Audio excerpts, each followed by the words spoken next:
Hello, back with part number two. I will try to narrow this down a bit, not be another 10, 12 minutes. So this will be the segment on mental health or mental illness management, looking at both pharmacology and therapy, along with insurance practices, things that we could do better or we are doing better than we were.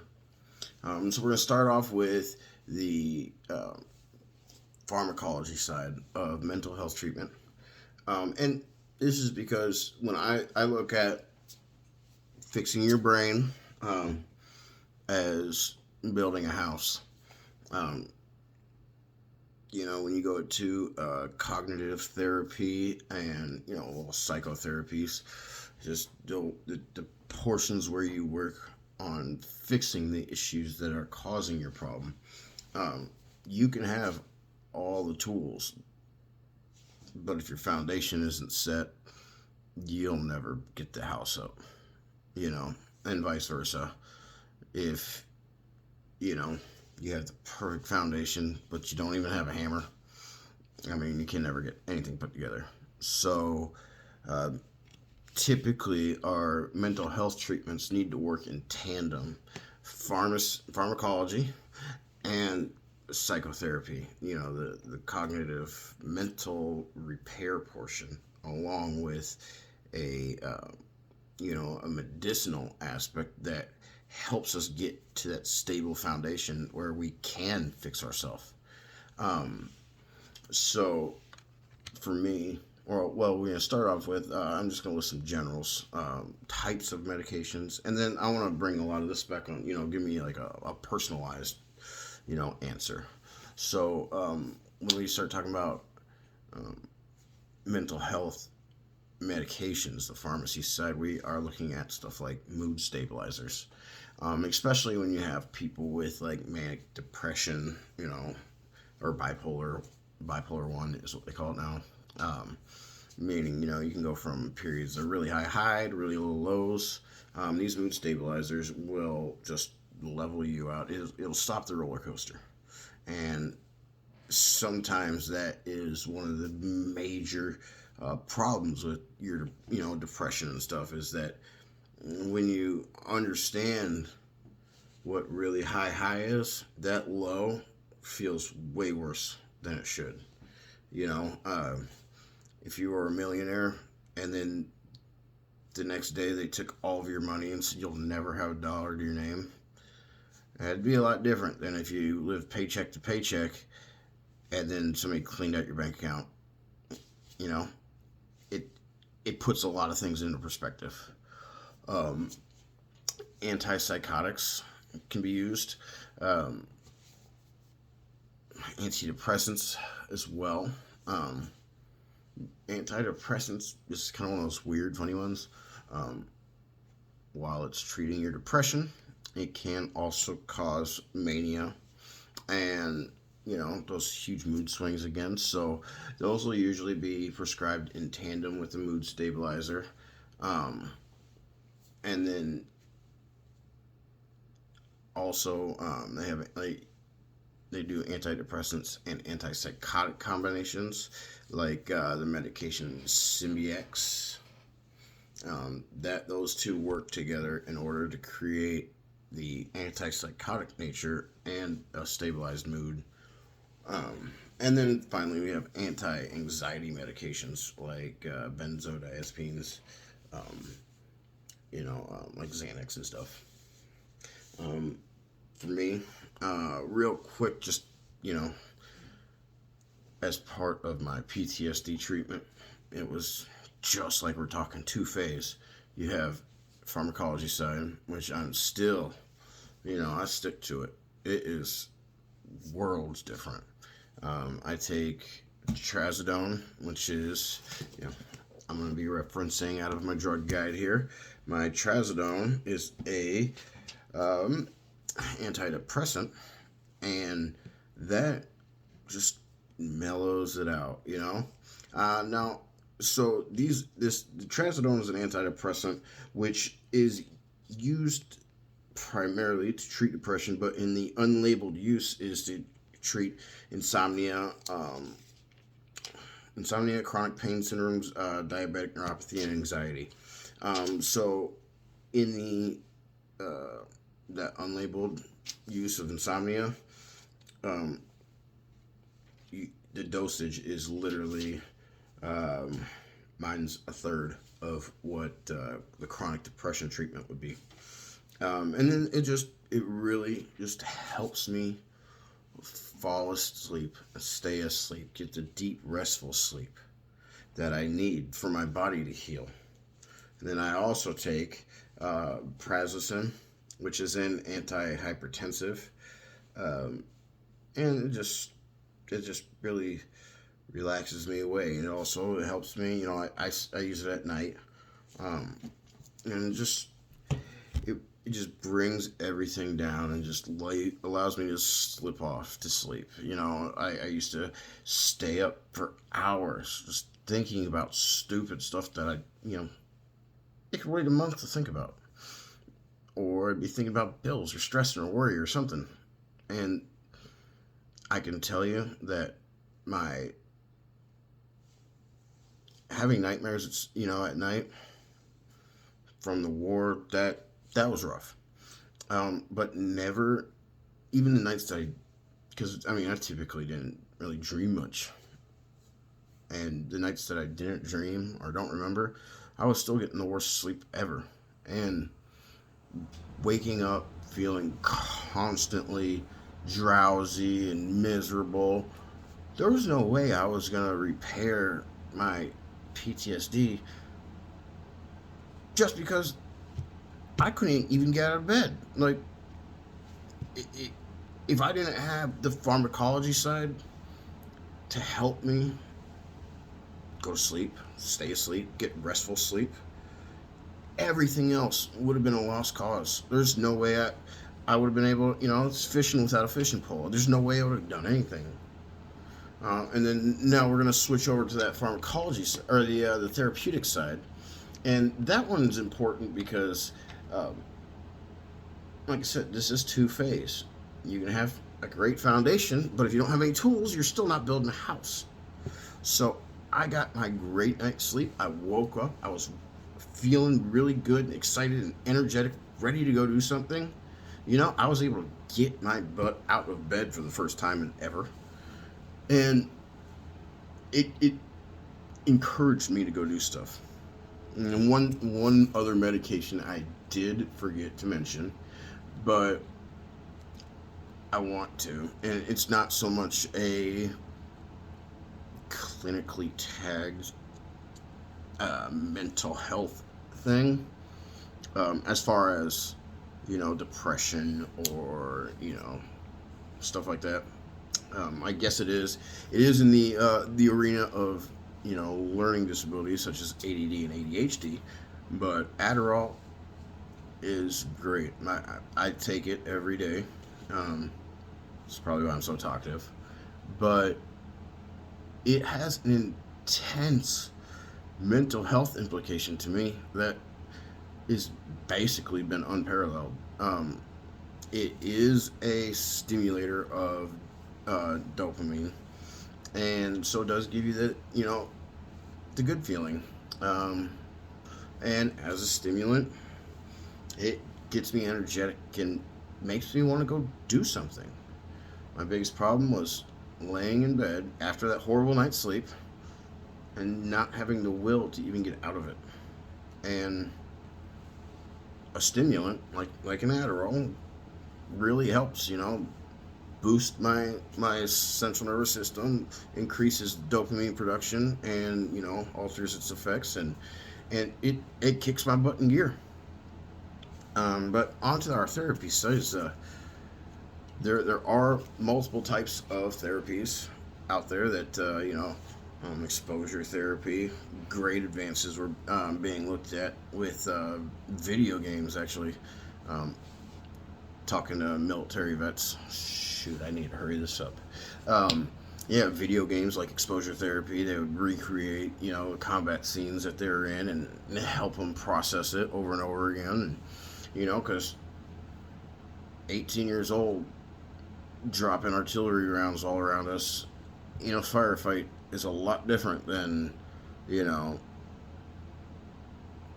I don't know, it's just that sudden, instant, oh my God, we're in a firefight kind of thing versus, being able to sit back and take it in like you're watching a movie or something. It's a lot different. And it allows the body to process it in two totally different ways. Um, you know, Behavior therapies. We have group therapies, talking group therapies. That one helped a lot too for me when I was in the service, you know, um, especially when you're in the Army consists of something like 130, 140 different jobs, and 10% of them might see combat. And when you're, you know, 22-year-old combat vet, I spent 3 years in combat, actual combat. And you come home and you're being bossed around by a guy a year older than you who never deployed, or if he did, never left his office. It's incredibly hard to be able to toe the line and yes sir, no sir, salutes, and the whole time you're thinking, why? You have, I'm talking down to you at this point. You know what I mean? You have nothing to offer me. So being able to get into a group where, myself and other, I was a young sergeant, specialist, and then a sergeant, and then being able to get around other young soldiers and compare our life experiences is intensely helpful. It drops your guard, you know. It doesn't matter where I am. The second I know, oh, that's an army guy. Oh, he was a combat dude. It's game over. Our guards drop. We're bonded instantly, and it's just, I don't know. I think dropping of the guard and finding that common outlet allows you to heal yourself so much easier, so much more efficient than going to, like if I went into Scottsdale to a psychiatrist here, I could be talking for hours about experiences and things that I've done, and 80-90% of the time they'll look at me in horror or have this dumbfounded look like they have no idea what I'm talking about, or worse, sit back and just picture the movie The Hurt Locker, something so horribly wrong that has absolutely no relevance to actual military, and then think they know what they're talking about, and then it's just I don't know, there's no way to actually bring those two together. So I think group therapy with like-minded individuals, be it, PTSD counseling, addiction treatment counselings, group, AA or NA, Narcotics Anonymous, stuff like that. I believe that helps more than anything. And then the other part of that is developing a good communal system that you can lean on each other for help and support. When you start talking about like alcohol and narcotics, one of the biggest problems in the largest issue for relapse is that person has just lost their identity. Like, especially with narcotics and heavy alcohol usage, it dominates a vast majority of their life. I mean, even not heavy alcoholics, my sister just told me she wants to take next year off. Kelly, the only thing you do outside of work is go to the one bar that you like. So you need to find other activities and people that you like to do them with, so that way you don't get burnt out on work, and then in a week say, oh, time to go back to the bar. I got nothing else to do.